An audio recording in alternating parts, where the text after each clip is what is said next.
I don't usually miss guests, but I have to say it has been far too long since our friend Jim Jefferies has been in studio. He is returning on the TV with Legit. It is coming back, and he is here right now, ladies and gentlemen. Jim Jefferies. Thank you. Am I even on? I can't hear myself. You're on. Oh, good. Yeah, That's good. turn up your headphones. Yes.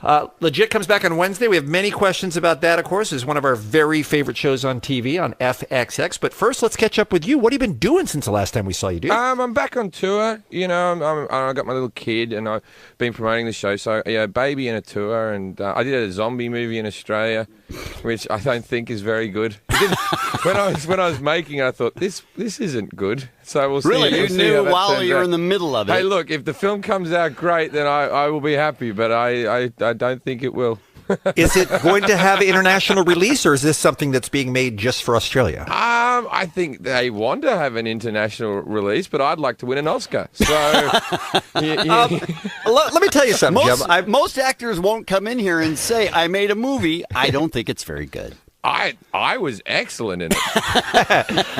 I want to tell you something. This should give you hope. I mentioned a few minutes ago that I saw Liam Neeson on 60 Minutes last night. Right. Terrific actor. He said that when he was making the first Taken movie, which is the one that revitalized his career and ended up making $300 million or something, he said the whole time he was making the movie, he thought, wow, this movie is not good. This movie is probably going to go direct to DVD. So it just goes to show you, even an expert like him, an Oscar-nominated actor like him, you can't always tell whether it's good or not. I'll tell you what, I think this zombie movie will go straight to video. Not even that's going to bypass DVD, go to VHS. Are you a zombie in it, or are you a victim in it? No, I'm a victim.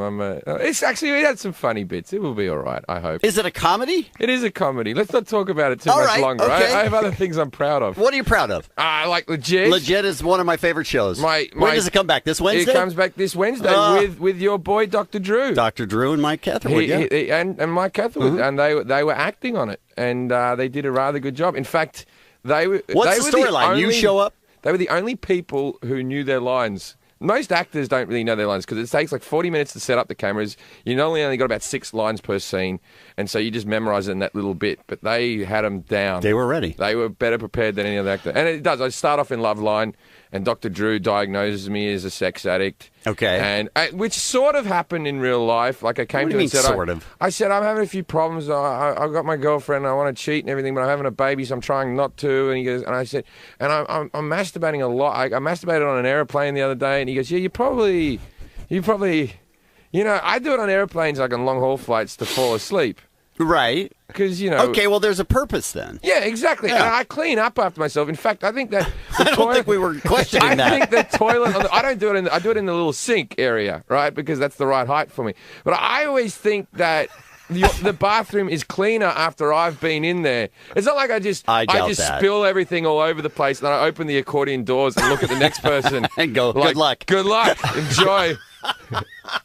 So you're wiping it down. You're a very conscientious airplane masturbator. I'm sure if you had one of those special blue lights, the room would look a lot worse afterwards. But to the naked eye, it is cleaner.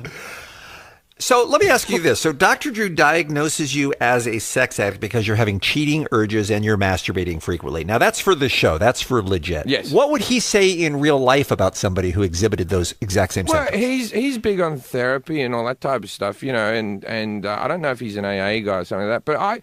But I'm a big Dr. Drew fan. I think he knows the business. I tell you what, there was a few lines I wrote for him on Legit where I thought, oh, you won't say this, right? Oh, He said... Oh, yeah. Okay, so there was a line where... He's got a great sense of humor. There's a line where I went... he goes, look, maybe you're depressed, Jim. And I said, yeah, maybe. I said, I was watching something on Dr. Phil where he said something very similar. And then Dr. Drew goes, Dr. Phil? Really? Why don't you just get your advice from Rachel Ray, Jim? When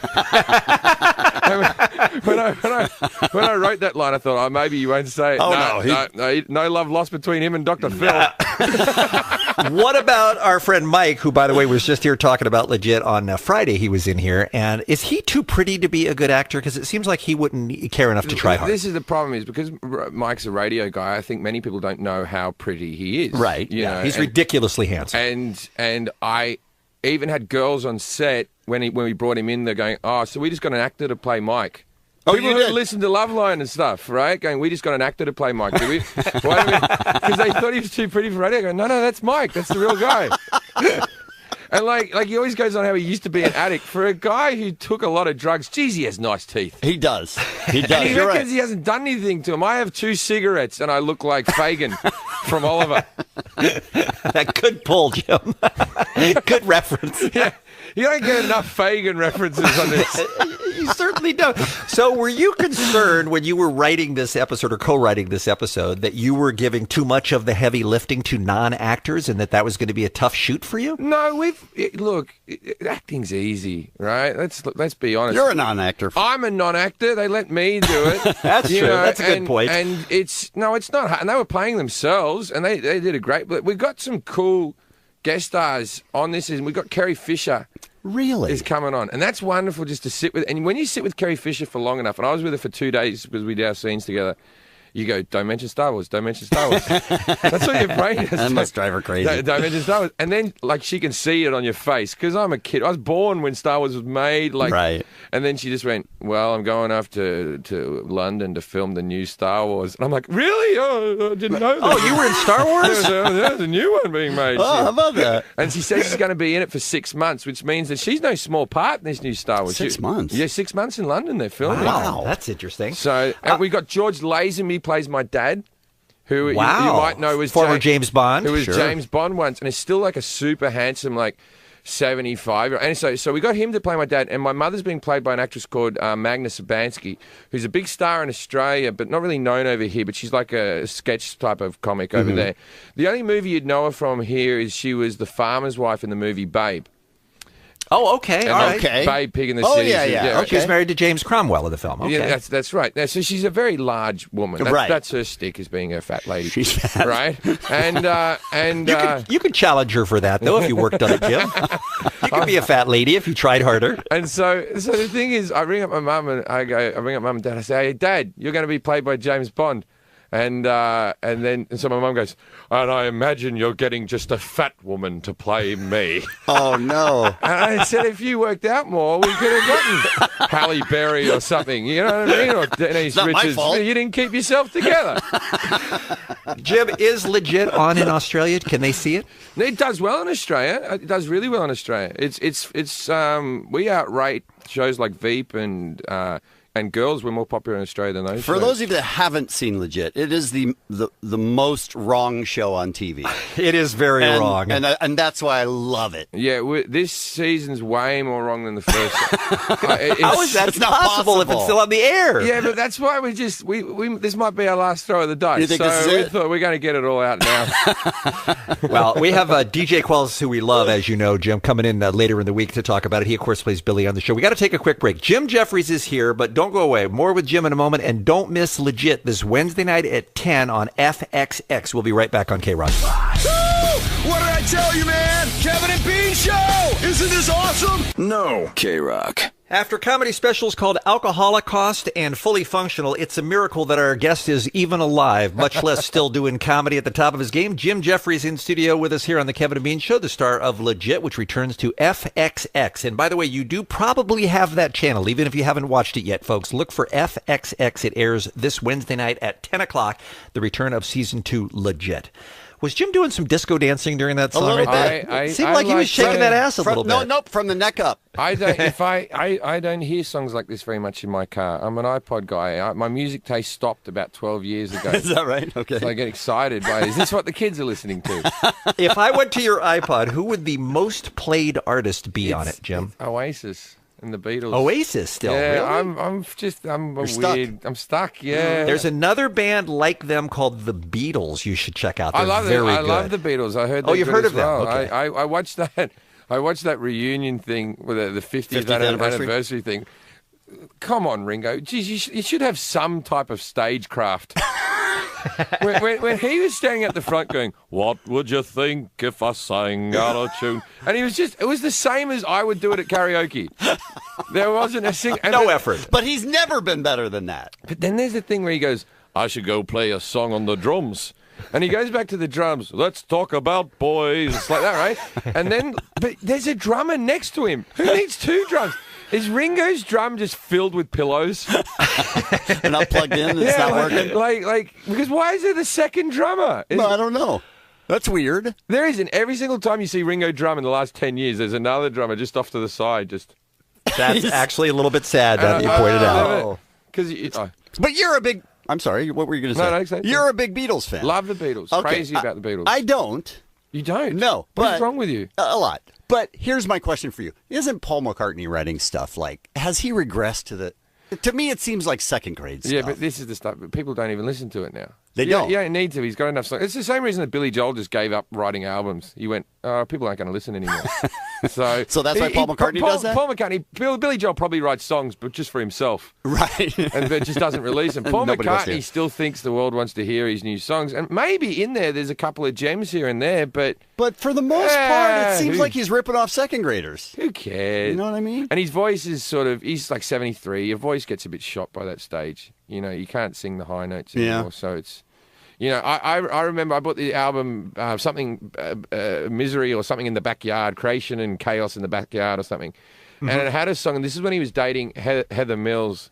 I used to do a joke years ago about Heather Mills. I used to go, when he wanted to marry her, he got down on one knee. That was a nickname. Anyway, so when he was married to Heather Mills, and his ex-wife that he loved, Linda, had been dead for like 3 years. There was a song where he goes, "I'm very sure this hasn't happened to me before." And it's like, this is the biggest love of my life. Do you reckon his kids just listened to that album and went, "Dad, what about Mum? But Remember Mum? wasn't that long ago? You sappy old bastard." Hey, Jim, I hate if this is a hack question, but I'm sincerely interested in it. A lot of times people's whole perspective on the world changes when they start having a kid. They start looking at things in a completely different way.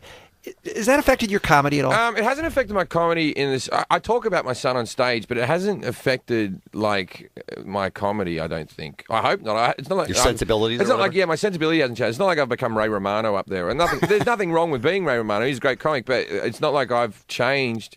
Weird things like when my son was born, I realized I hadn't changed when he was born, and then a week later, the couple over the road. And I'll say it without swear words, but the couple over the road had a baby girl, right? Right. And the first thing that went through my head, wrongly or rightly, is, geez, I hope Hank has sex with that one day.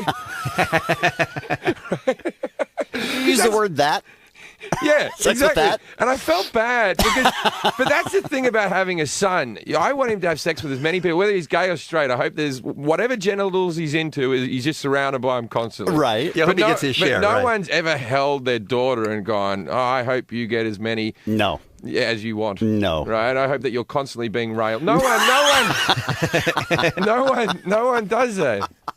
A lot of people, I go to the gym with my son and I hand him off to one of the girls at daycare. Right. And she's like, no, one goes. She's like a 50-year-old woman. She's very sweet. Hank's like her favorite baby that goes down there, or at least she makes me feel that way. Right. As soon as he walks up, she goes, "There's my boyfriend. There's my boyfriend." My boyfriend always gives me kisses, and I go, "Oh, that's super cute." Right? But I tried doing that with a baby girl. No dice. I start going, "Oh, my girlfriend gives me kisses." No dice. Doesn't work.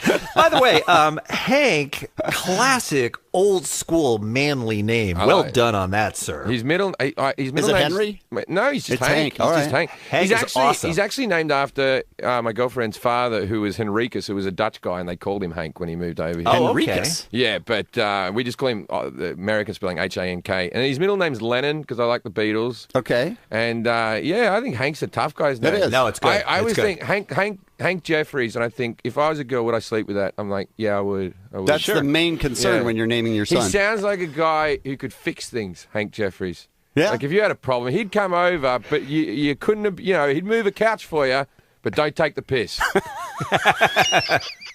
How are you as a father compared to how you thought you'd be before you had a kid? Well, the father. You seem like you'd be a bad father. The fathering hasn't started yet, though. Oh, okay. The only thing we've got at the moment is keeping him clean and making sure he doesn't kill himself. Suicide Okay. watch is the first.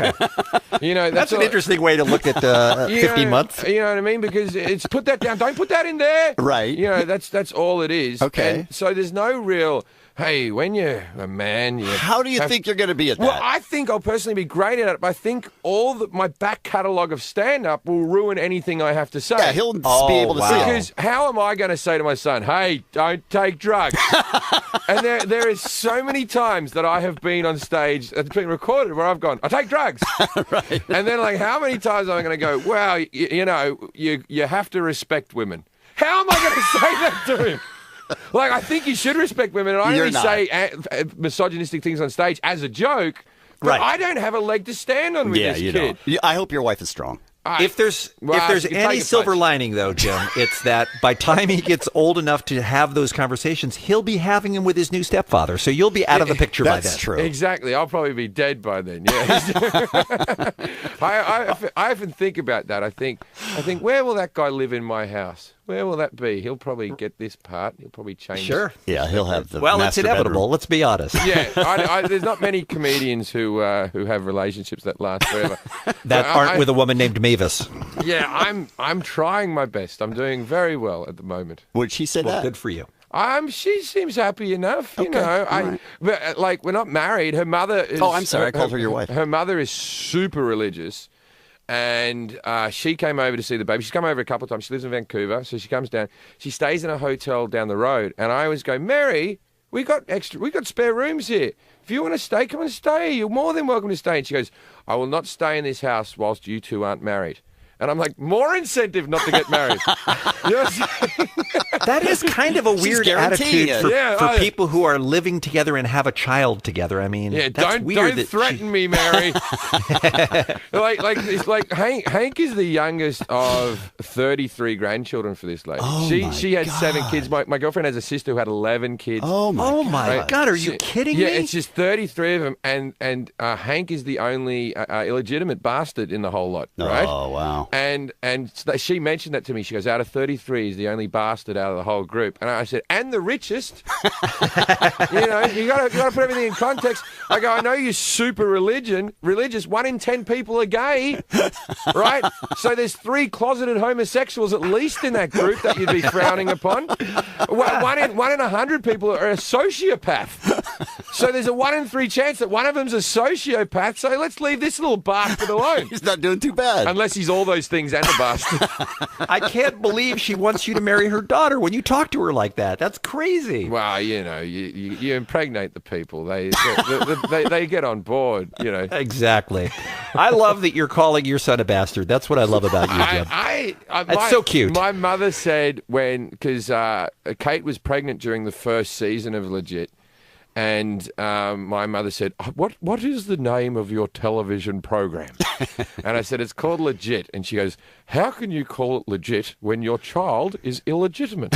No, she did. She did. And I went, Mum. And she went, I can't be the only one that thinks that. I'm like, I think you are. I think you're the only person who has drawn that parallel where you've gone, the show's called Legit, the child's illegitimate. That must be what everyone's thinking. I'll tell you a story of my parents. I went and did a gig in Canberra. And I was doing a gig where I was doing this movie, and I was sitting there, and I was in the bar before the gig. So everyone in the audience is about to see me. I'm there with my parents. My mother's talking about how my father's an asshole, vice versa. And my mother goes, I just want to have my pension, their social welfare that they have in Australia for elderly. Mm-hmm. He goes, I just want my pension. Your father can have his pension. We'll pay the bills, and then we can spend the rest of our money on what we want. And I said, Mum, you know you can't do that, because my mother ran about 100 grand worth of credit card debt over her life, right? Ooh. She has a shopping addiction. Now that she's not very mobile, it's all on the internet, just stuff being brought into the house, right? And she's a bit of a hoarder. So I said, Mum, you know you can't do that, because you're not responsible with money, and you'll just buy stuff, and you've got to live off this cash now. And then she said, I'm not the one who spends all the money now. And I said, oh, okay, fine. She goes, my father goes, tell him what you spend your money on. I said, everything's fine. Let's just shut up. And then you started it. Yeah, and then she goes, your father gets prostitutes. And I went, oh God. Wow. Oh, no. Wow. And then did you high-five him? And then I'm just saying, they go, okay, because my fans are sitting around. and I'm there going, can we just shut up now, please? Can we all just shut up? And then she goes, every Wednesday he gets himself a prostitute. And my father does this. He goes, oh, come on. It's not every Wednesday. That has got to be the most awkward family conversation I've ever heard someone have with his parents. That's unbelievable, Jim. I'm 37, just going, why? What? No. And I appreciate that they acknowledge they haven't had sex with each other for 30 years. So I'm okay. I'm cool with him doing. Just but don't in tell front me. of all your fans. Just shut up. Just shut up. Right. And you kind of used that the hoarding thing into a storyline last year with Billy's mom on the show, right? Well, all female characters are based on my mother, really. The problem with my show is that sometimes reviewers pick up with is that we're not super nice to women. But if you watch the show... Yeah, but you're not super nice to anyone. We're not super nice to anybody. No. Yeah, no, we're not super nice to men. The men fall down. Right. And also, you'll see me pick up a nice-looking girl in the show, but... Inevitably, it will always be that I get dumped by that girl. She'll decide I'm a loser. It's never like these girls are still pining for me afterwards or anything like that. But women, because it's not science fiction. Come on, let's be honest. Yeah, women in my show are either really like banshee-esque women who are always yelling at you, or they are angels. They are angels sent from heaven. There's not a woman who's just slightly in between. They're angel hookers, though. Well, I'd say we have some hookers in this season. Oh, you do? We go because wasn't that the pilot? The pilot, but this year we go to a rub and tug parlour with John Ratzenberg, George Lazenby, so Cliff Clavin and James Bond, and Billy and Steve. So the five of us go, and we all get a rub and tug in a massage parlour, and it's got very thin walls, and we can hear hear our parents getting that type of stuff. Right? So to do that, we had to get 5 Asian girls to play it. Now, may I say, after casting TV shows, I feel sorry for Asian actors and actresses. Really? There's only 2 jobs they get in acting. They get prostitute or rocket scientist. No one is just an average achiever. Yeah, but it's martial arts. It's always an overachiever. Okay, someone who's super excellent at something, That's right. Or someone who's just wasted their life. Why can't you just be the lazy roommate who sits on the couch and eats ramen? Right? That's what you're asking. Exactly. Why can't you just be the guy that works in the shop who's super nice, who sells you whatever, but not in TV? They've either got to be doctors or prostitutes. Oh, Jim, you have so many thoughts rattling around in your pretty little head. Well, the thing is, that's why your TV show is so good. So we had these girls that came in. They're all very pretty girls. They all came in for the wardrobe fitting the day before. And then I saw this one Asian girl, and she was walking around, and I saw her, and I said, "Hello, you must be one of the prostitutes we ordered." And she said, "No, I'm from film school. I came down here to watch the production." And I went, "Oh, sorry. I just stereotyped actresses that look like you." But Jim, we are out of time. I'm so sorry, my friend. But let me give all the information again. A bunch of stuff going on in the great Jim Jefferies world, including Season 2 of Legit debuting on FXX this Wednesday night. It's the special Love Line episode with Dr. Drew and Mike Catherwood. It sounds awesome at 10 o'clock on FXX. And by the way, Jim is coming to town at Club Nokia also. That's on Saturday, March 29th. Tickets are available now through AXS.com. If you want to buy that, that's going to be, again, March 29th at Club Nokia. We'll see you again soon. Thanks so much for coming in. All right. Thanks, guys. The Kevin and Bean Show isn't for honor students. It's where dum-dums learn to make ice. KROQ. I am a little uncomfortable talking about Ronda's package, but okay, if that's where we're at, if that's the way this interview is going to go. Ladies and gentlemen, she is back on the Kevin and Bean Show. We could not be more delighted to welcome the UFC Women's Bantamweight Champion, Rowdy Ronda Rousey, here on the Kevin and Bean Show. Thank How are you, you, my dear? I'm good. I'm good. The last time we had you in was just before you coached in The Ultimate Fighter. Oh, yeah. And you said on your way out, this is not going to be good for me. Or something to that. Like, people aren't going to like me or something like that based on the show. It's good, though. It was good for all the girls that were on the show, you know. It was good to have everyone have a way to get to know them. And so, like, the division, like, I don't want to be the only one that everyone knows in the division. And when I do eventually leave someday, I really don't want people to miss me that much, you know, because most people think the opposite. Well, no, it can't be like that. It can't be like, oh, when I leave, people are like, oh, well, Ronda's gone. I'm not going to watch the girls' fights anymore. Right. I mean, I need it to be more like Mike Tyson, and like, you know, the boxing world is pretty much like good riddance when he left, and now everyone appreciates what he really done and treats him like the legend that he is, you know. And if I leave and everyone's like, well, screw that women's fighting thing, I mean, that's terrible, you know. I don't want it to be like that. I think that's a legitimate concern, but I mean, your impact has been so great that there are lots of women coming up behind you who want to be the next Ronda Rousey. So I don't think you have to. I think your place is secure, and I think the sport is going to be fine with women, thanks to you and, you know, other trailblazers like you. Oh, thanks. I'm just saying that it's good for the fans to not be just so enamored with me all the time, and when I'm gone to kind of be like, oh, thank God, I can't wait to see who the next champ is. I think it's safe to say that they're not fully enamored with you. After the last fight, you were talking to Joe Rogan, and she tried to shake your hand. You wouldn't do it. Everybody started booing. What does that feel like? Well, it kind of felt like the first 10 years of my athletic career. It's the same? Yeah, when I'm the American and, in every other country, and I am just booed. I've been booed in every language, pretty much. Well, come on now. And it sounds the same. I know. Boo is boo. It's just always boo. It's the only, I don't know why. It's a universal word. It's the universal word for we don't like you. And that's now, why don't you want to shake the hand of somebody just in the name of sportsmanship that you've just beaten?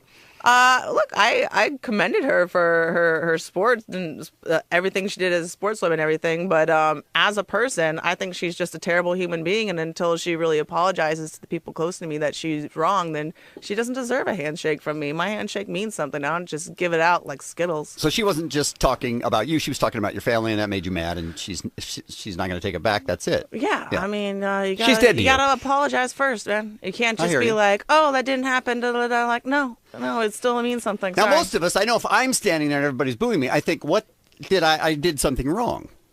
You didn't feel like that at all. Oh, well, I think that her actions at the time were entirely determined by people watching her. If we were fighting alone in a gym somewhere, like Rocky and Apollo did, they did it by themselves, she never would have offered me a handshake. Whereas my actions were entirely despite being watched. I'm like, I don't care if the whole world is watching me. You don't deserve my handshake, and I'm not going to do it and be fake about it. That makes a lot of sense. Yeah. It does. I'm a sense maker, man. Let me go back to what Kevin asked about the last time you were in here when you were like, this is not going to be good for me for people to see me week to week on The Ultimate Fighter. How did you feel? What was the reaction like from people who got to know you a little bit more as a person over the weeks of that program? Did you get a lot of reaction? They didn't get to know me at all. You don't know me. It's a TV show. You don't know anything. It's from interviews and reality television. You don't get to know anyone at all. You get to see what you're shown. How different? Are you totally different away from the sport than we would imagine? I mean, I don't have the energy to be like this all the time. I'm from Venice Beach, man. Like, that's a pretty laid back existence. Yeah. I'm pretty docile at home, man. I got people trying to kill me all day long. I just sit on the couch and I'm the biggest cuddly person ever. What do you watch on TV when you sit down? Well, it's funny. I was watching only documentaries and stuff like that before, and when I was in camp, it was like, you kind of have rough days, and so you kind of need some brain junk food at the end of the day. And we all started watching Big Bang Theory, and we watched every single episode of it. And then we binge watched. Yeah, we were out of shows, and then I was like, well, let's find a new show to watch the end of the day. And everything was just so stressful. I mean, Walking Dead, Breaking Bad. I'm like, okay, I already felt like I was about to die all day. Okay, I don't need any more of this. And so then suddenly I was like, out of nowhere, I've never seen Entourage. I'm like, everyone's been talking about this show for years. Let's start watching it. And so we started watching it. It's the only show I was watching, and we're into the third season, and then suddenly got the offer to do the Entourage movie, and I'm like, wait, that was just a coincidence? Yeah, we totally manifested it. That's weird. Out of nowhere. I was like, wow, it was totally meant to be. Wow. How many episodes into Entourage did you get before you realized that the plot for every week is exactly the same? Actually, I don't think it's the same. I don't think so. Really? No. Vince is always worried about Bean's complaint every week. Vince is always worried about the movie that he's making is going to be too mainstream, and Turtle's always, worried about women problems, and or Eric is always having problems with his ex-girlfriend, and I mean, it just seems like every single week it's the same thing. But Jeremy Piven makes that whole show worthwhile. So, what are you going to be playing in the movie? I don't know if I can tell you that. So you just got to. Oh, watch. Sure you can. No one's listening. For God's sake. When does the movie come out? I don't know. I know it starts. I film in the middle of March. Oh, so it's a long ways off. No one will remember. You guys are good, but you're not that good. You are really setting yourself up for quite the movie career. I mean, is that going to be your plan? Is to be an actress after you're done with UFC? I don't know, but I'd like to have options. I Sure. mean, after the Olympics, I didn't set any options up for myself, and then I realized that I had an Olympic medal, no work experience, no education, and I was like, what am I going to do? Now, you retired, right? Or after the Olympics, or no? After the 2008 Olympics, I retired, and I was a bartender. I mean, a lot of good. The Olympics did me. I mean, I got one job as a cocktail waitress at the KROQ on Crenshaw and Adams because I could fight. That was pretty Good. much the only time. The only time Olympic medal helped me out with the job. So then you thought, I'm going to get back into fighting. Yeah. So and now that I've learned that lesson that I'm in fighting. I mean, it's a well-known fact that you have a short shelf life in MMA, and it would be dumb for me to neglect not looking to give myself as many options as possible for. Yeah, because you got another 60 years to live or something when you're done. So that's why Expendables and Fast and Furious and Entourage. I mean, that's all gravy at this point, right? It's not gravy, but I mean, it's cool. I don't know. I like. It's way cool, Rhonda. It is really cool. Isn't it? It's way cool. No, it's Trying to be so cool. laid back. It's pretty cool. I know, but I can't. I try not to focus on it at all. Really, it's like I have this chick to fight on the 22nd, and it's That's just a week from Saturday. yeah, and like there is no Hollywood stuff unless I am winning these fights, and so everything is dependent on this, and I really try not to focus on it at all. Like I'm really not even like allowed to talk about it that much. Like if I mention movies in the gym or like anything like that, like. Ooh, I'm in trouble. You get your pee-pee smacked. I don't know how you get That's an punished, expression, but- by the way. Yeah, I'm not what's going suggesting on? Rhonda has a pee-pee. I'm just saying it's an expression. Somebody yells at you. Being a lot, and that's why he's all left up. All right, let us allow us, if you would, to just take a very, very quick break and come right back with Ronda Rousey in studio here on the Kevin Bean Show, because we have many questions we want to ask you about the upcoming weekend. A week from tomorrow night, Mandalay Bay Event Center in Las Vegas, airing on pay-per-view starting at 7 o'clock. It's UFC 170, and your fight is the co-headlining fight. And there's been my fight's the main event, man. Do your fight is the main event, is what I meant to say. That's what he meant.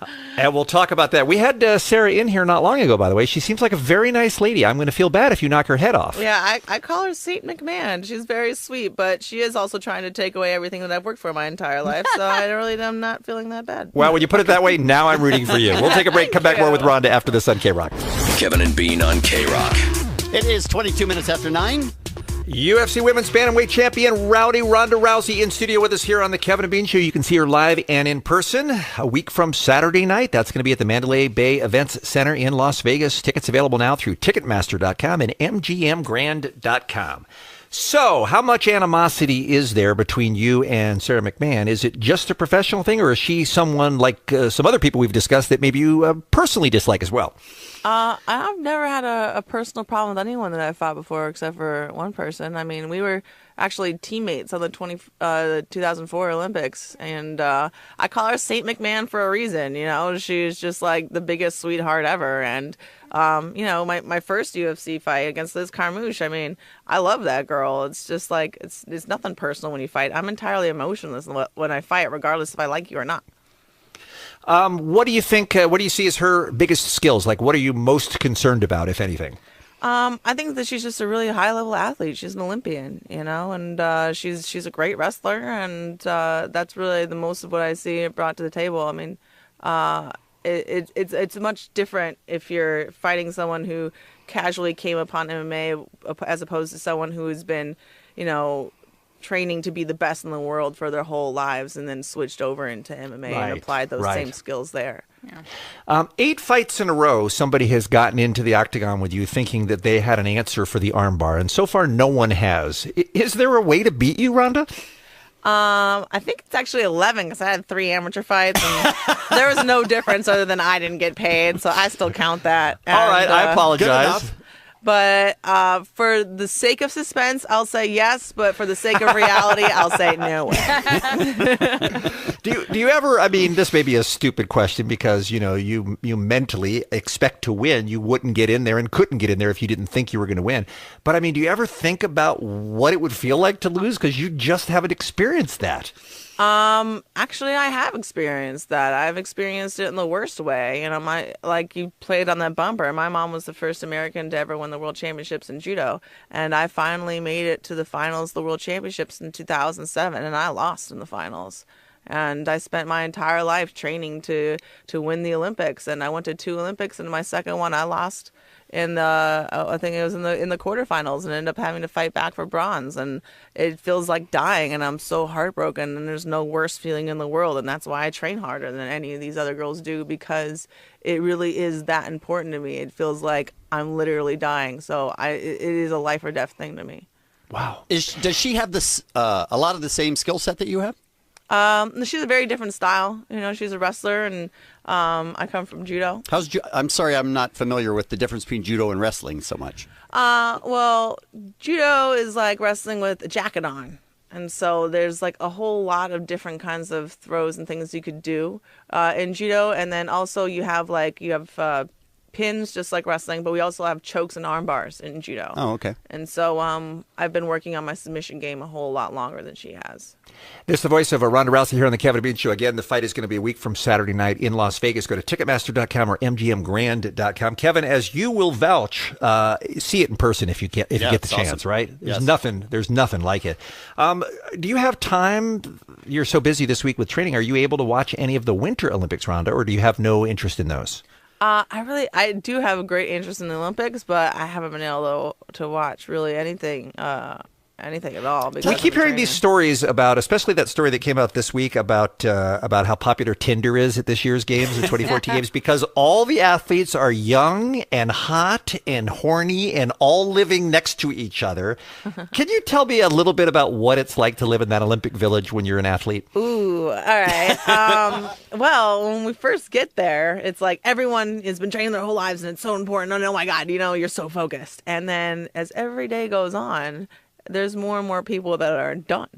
They finished with their experience, finished whatever it is. with their whole life of work is just over, and they're sitting in the village they don't have to pay anything. They eat for free. There's a lot of beer sponsors that open up clubs and stuff all over the place where you drink for free. All right. And there's all the most finely tuned athletic machine, fit people in the whole world sitting around that suddenly have a lot of steam to blow off and nothing to do. Either they're super, super celebrating and drunk, or they're super, super depressed and drunk, and they're all looking for a whole month to kill. And so just look at the difference between the opening ceremonies and the closing ceremonies. Everyone's super proper and in their suit and have their whatever beret or whatever retarded kind of outfit they have them wear, strolling in, holding their little camera phones up, even though everyone's told not to have a camera. Everyone busts it out the second they walk in.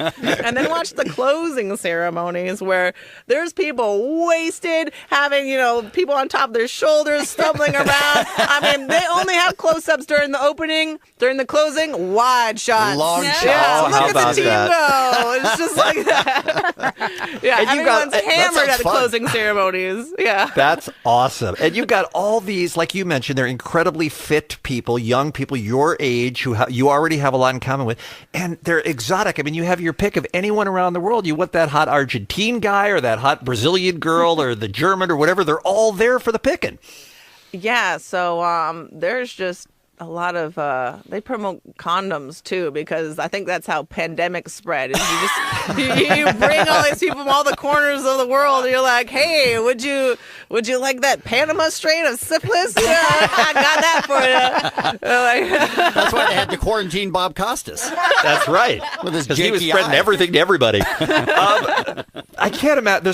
There's probably nothing like that kind of camaraderie that you have in an Olympic Village, I imagine. But do you have a lot of close friends in UFC? Is there any kind of equivalent at all to that? Yeah, actually, I live with some of the girls that are in my division. They're some of my best friends, and we even talk about when we fight someday, what our fight posters will say, and what we will say in the interviews, and try and mess with each other. And it's just like we have. If you think about it, the person you're in the cage with is who you have the most common with of anyone else in the world. You guys are I guess that fighting makes sense. because the same thing is just as important to both of you.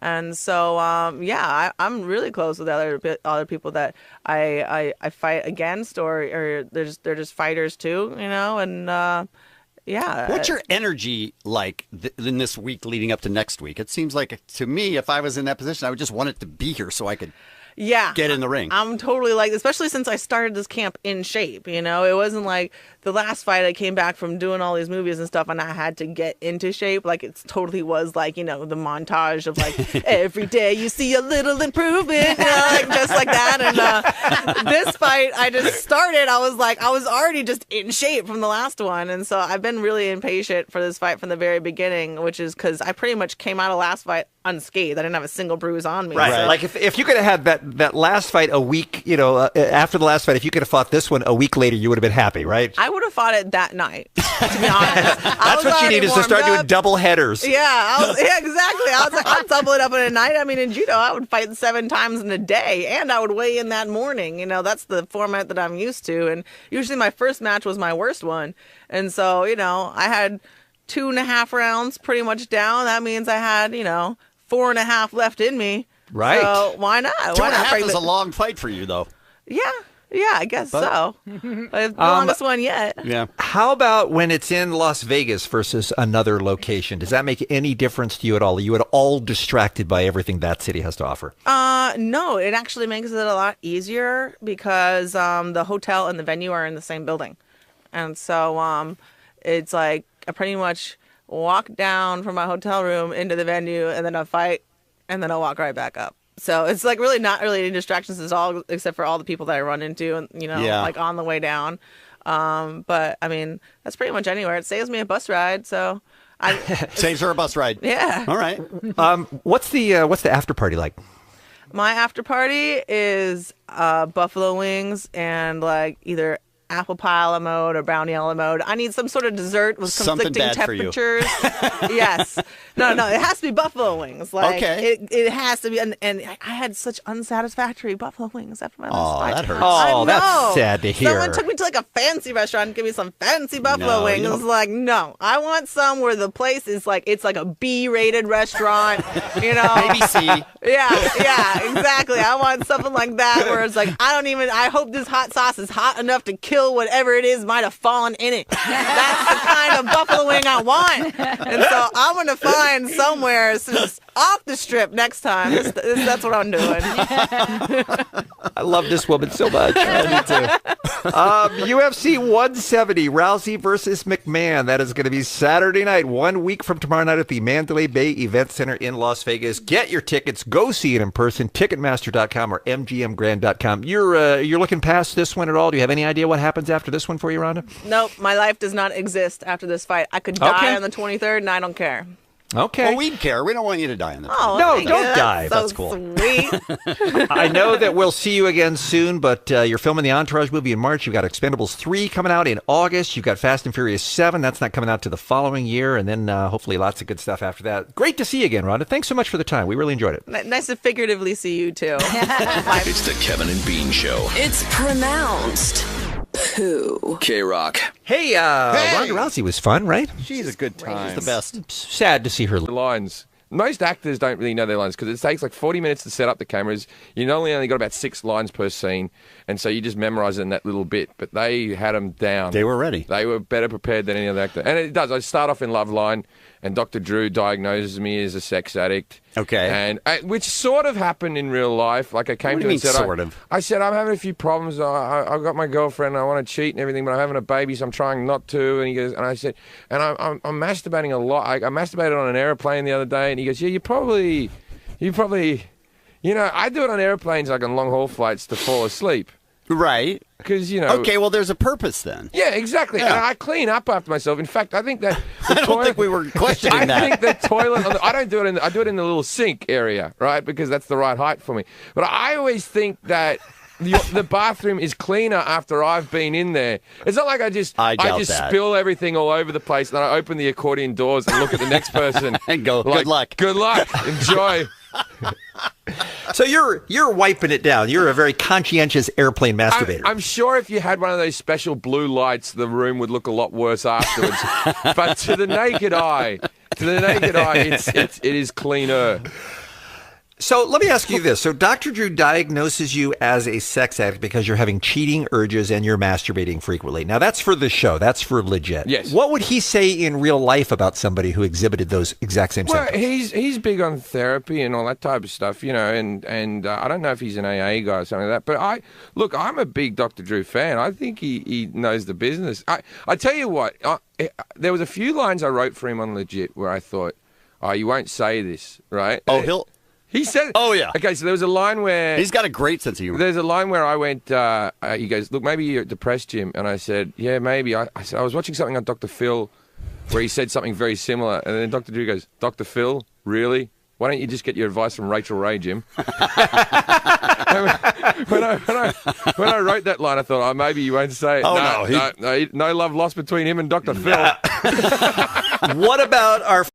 I don't usually miss guests, but I have to say it has been far too long since our friend Jim Jefferies has been in studio. He is returning on the TV with Legit. It is coming back, and he is here right now, ladies and gentlemen. Jim Jefferies. Thank you. Am I even Jim. on? I can't hear myself. You're on. Oh, good. Yeah, That's good. turn up your headphones. Yes. Legit comes back on Wednesday. We have many questions about that, of course. It's one of our very favorite shows on TV on FXX. But first, let's catch up with you. What have you been doing since the last time we saw you, dude? I'm back on tour. I got my little kid, and I've been promoting the show. So, yeah, baby and a tour. And I did a zombie movie in Australia, which I don't think is very good. When I was making it, I thought, this isn't good. So we'll see. Really? We'll You see knew how that while turns you were out. in the middle of it. Hey, look, if the film comes out great, then I will be happy, but I don't think it will. Is it going to have international release, or is this something that's being made just for Australia? I think they want to have an international release, but I'd like to win an Oscar. So, Let me tell you something, Jim. Most actors won't come in here and say, I made a movie. I don't think it's very good. I was excellent in it. I want to tell you something. This should give you hope. I mentioned a few minutes ago that I saw Liam Neeson on 60 Minutes last night. Right. Terrific actor. He said that when he was making the first Taken movie, which is the one that revitalized his career and ended up making $300 million or something, he said the whole time he was making the movie, he thought, wow, this movie is not good. This movie is probably going to go direct to DVD. So it just goes to show you, even an expert like him, an Oscar-nominated actor like him, you can't always tell whether it's good or not. I'll tell you what, I think this zombie movie will go straight to video. Not even that's going to bypass DVD, go to VHS. Are you a zombie in it, or are you a victim in it? No, I'm a victim. It's actually, it had some funny bits. It will be all right, I hope. Is it a comedy? It is a comedy. Let's not talk about it too All much right, longer. okay. I have other things I'm proud of. What are you proud of? Like Legit. Legit is one of my favorite shows. When does it come back? This Wednesday? It comes back this Wednesday with your boy, Dr. Drew. Dr. Drew and Mike Catherwood, and Mike Catherwood. And they were acting on it. And they did a rather good job. In fact... What's the storyline? You show up? They were the only people who knew their... Friend Mike, who, by the way, was just here talking about Legit on Friday, he was in here. And is he too pretty to be a good actor? Because it seems like he wouldn't care enough to try hard. This is the problem, is because Mike's a radio guy, I think many people don't know how pretty he is. Right. He's ridiculously handsome. And I even had girls on set, when we brought him in, they're going, oh, so we just got an actor to play Mike. Oh, people you who did? listen to Loveline and stuff, right? Going, we just got an actor to play Mike, did we? Because they thought he was too pretty for radio. I go, no, that's Mike. That's the real guy. And like he always goes on how he used to be an addict. For a guy who took a lot of drugs, geez, he has nice teeth. He does. He does. And he You're reckons right. he hasn't done anything to him. I have 2 cigarettes and I look like Fagin from Oliver. That good pull, Jim. Good reference. Yeah. You don't get enough Fagin references on this. You certainly don't. So were you concerned when you were writing this episode or co-writing this episode that you were giving too much of the heavy lifting to non-actors and that was going to be a tough shoot for you? No, look, acting's easy, right? Let's be honest. You're an